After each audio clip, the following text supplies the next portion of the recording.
Hey guys, what's going on? It's Eli, here with Little Blue, and we are going to be reviewing the Phineas and Ferb movie that had recently came out.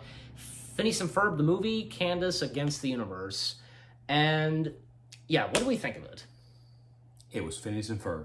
They once again did it. They did it again. Yeah, it's Phineas and Ferb, what can you expect? So it is goofy off the wall, and you can't look at it and go, oh my God, I can't believe they're doing that, or oh my God, how crazy, you can't do that. You can't do that when you watch Phineas and Ferb because it's outrageous and it's funny. It is, yeah.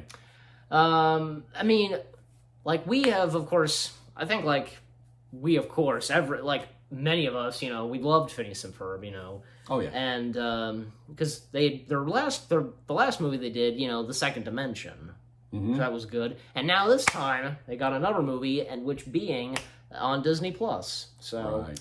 and see, it was great to see that, Phineas and Ferb, doing something on Disney Plus, and this time being a movie. Mm-hmm. So, and I'd be up for if there be anything else of Phineas and Ferb on Disney Plus, because hey, anything can happen on Disney Plus. It can. Yeah, absolutely. It seems as of now anything could happen. So, yeah, big things, etc. And we did. Go ahead. Yeah, I was just saying, we've got the Star Wars shows, the big stars, Ewan McGregor returning as Kenobi. Yeah, and Pixar doing some stuff as well. Just everything. It's Disney Plus, and especially for Disney Plus, they know how to do it. So they do. Yeah, they do. So now what were you about to say? I was just going to mention the Wilhelm screen. Yeah, the Wilhelm scream was funny. Was in the Phineas and Ferb movie, which made me laugh out loud. That was very funny. It's clearly recognizable. Yeah. Yeah. I can't do it. That's just about that, how it's pitched or how it goes, to put it that. But the songs in this film are good. The songs in the film are good. The opening song, when you see at the very beginning of the movie, it's good. It's a good song. Candace's song. Yeah, Candace's song. It's a catchy song. And then kind of calmer, just something like that, and even goes to heavy metal or something, mentioning her brothers and building stuff. Exactly. Yeah, and the aliens, because Candace accidentally because both Candace and Vanessa are getting abducted by the alien, some alien pod or something. Exactly. Yeah, and but Candace finally sees the value in her brothers. I know that I loved that. Yeah, that was good. She sees how important they are to her, in her life. Exactly. It's a good life lesson. Yeah. Even for those times when she tried to bust them. Exactly. And throughout the film, Phineas and Ferb, because they made a gift for Candace and trying to give it to her, and they finally did, and it's a coffee mug. Yep. And yet press the button and basically holographic images of those times, Exactly. The times when Candace was, I guess, having a good time with them and such throughout the show. Phineas and Ferb, fastest inventors in the world. Pretty much. They can invent anything. It's they're gonna make their way to it was the baseball field, right? Yeah. Yeah, baseball field. Because they built the robot replicas of them, from the brothers to Isabella, Baljeet, and Buford that quick. Mm-hmm. So, and of course they get destroyed. You got to give kudos to Perry the Platypus, aka Agent P. Jinx. He saved the day, as he always does.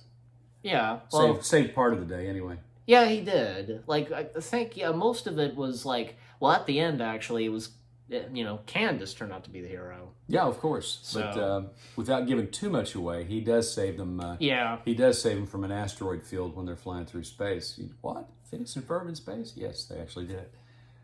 Yeah. And that part they're in the ship and such outside of the ship and with Perry it's calm and singing, while inside of the ship kind of I forget how it goes, but Yeah, it was... Go from that music to that. Exactly. The tone or whatever, the feel. Exactly. That was funny. And, oh yeah, the break the fourth wall moment. I think the biggest one. They're in the alien ship, and all of a sudden it goes like to storyboards, and then we cut to Dan and Swampy. That was funny. That was funny. Yeah, we laughed at that. So. Yeah, we did laugh at that. That's nice. They got an appearance in the show, in the movie actually. And speaking of the show, like you remember the cave? There was the caveman episode. Yes. Yeah. Throughout that, like we cut to Dan and Swampy. It's like kind of like frame by frame pictures or something like that, and like going through the story and such of the caveman episode. That was funny. And this, like, because we cut to them because they're telling the story and such, and like out of nowhere we go back to the kids, and like they just staring right at the audience is like that. And Ferb, just let's never speak of this again, or whatever he said. That was funny. The look on their faces, that's what was. Yeah, and as I'm saying. Yeah, they were just like. Yeah, and Ferb and really, Ferb and Ferb was like, let's never speak of this again. Exactly. Yeah, and another thing is like, well, once again, Doofenshmirtz is is good in this.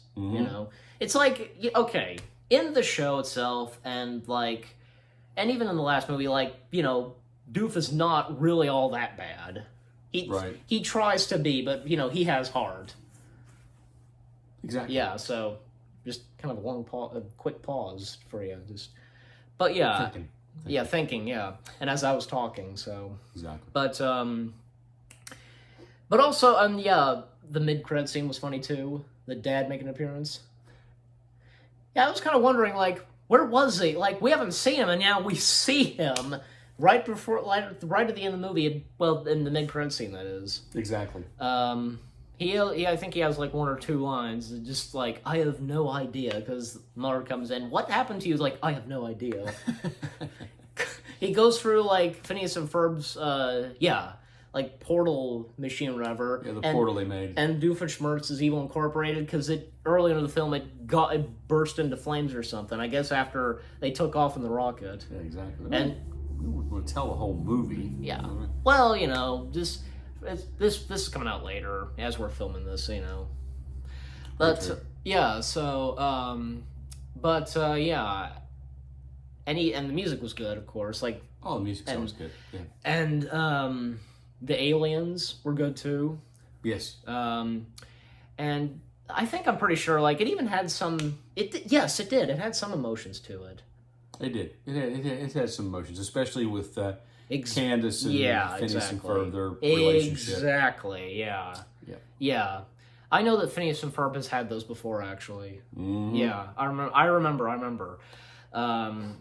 And this time, like, I just remembered.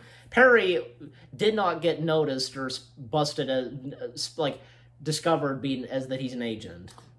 Exactly. And right before, actually, I remember, because right before the credits start to roll, like, Perry's cover's almost blown, like Major Monogram speaking. He covers his watch. Exactly. That was funny. Yes. That was funny. But yeah, so Phineas and Ferb, the movie Candace Against the Universe. Once again, Phineas and Ferb did it again. It's fantastic, and hey, I'm up to see what they do next, and especially as we were saying earlier in the review, I think maybe they could do something else on Disney Plus. Anything can happen on Disney Plus. I agree. Yeah, I agree. It's unlimited. It's unlimited with what they can do. There you go. So, hey, let's see if something else will happen with Phineas and Ferb on Disney Plus. It's guaranteed. I agree. So bring back the Lions. Yeah. I don't really think. Bring back Roly Poly Oly. That's not on Disney Plus. Oh, that's right. It's not, is it? No, not every of the Disney. No, not every show that was on Playhouse Disney is on Disney Plus. Well, they should bring it back. Yeah. They should bring back Bear in the Big Blue House, too. Yeah, that should be on there. Because, that was technically, I guess that was technically part of Disney and such. And because of the Jim Henson Company. Yep. So, some bits and such from the Jim Henson Company, part of the Disney family. So, Exactly. Like the Muppets, for example, of course. The Muppets. Right. But yeah, so how do we rate the Phineas and Ferb movie? Like from the 10 out of 10 stars or whatever you want to do. I'll give it 2 thumbs way up. Yeah, 2 thumbs way up. I'll give it Fun and silly. Fun and silly, and for me, I'll give it I'll give it excuse me, I'll give it 9 out of 10 stars. So, Yeah. So, I mean, what about you? I mean, again, the stars 10. No, it's a good movie. I'll just say a solid movie. 2 thumbs up. 2 thumbs up. That's your side on how you rate the movie. And right. If it wasn't all to my liking, I would do like this. Okay. Like one and a half thumbs. Okay, but for this, 2 thumbs up, way up. 2 thumbs way up. There you go. Fun movie, enjoyable. Yep. So, and you guys let us know what you thought of the Phineas and Ferb movie, and of course those of you who love Phineas and Ferb, etc. So, but anyways, so again, for you, 2 thumbs up, way up. Yes. And for me, 9 out of 10 stars. I hope you guys enjoyed our review of the Phineas and Ferb movie, Candace Against the Universe. More new review videos coming your way. They're going to be awesome. Keep looking forward. And any last words? No last words. Okay. We normally say off out. So. Well, I'll say off out when we're ready to say off out. So okay. I guess we're ready to say off out. So off out. Yep. For me, we'll see you guys in the next video /review video. Take care and peace out.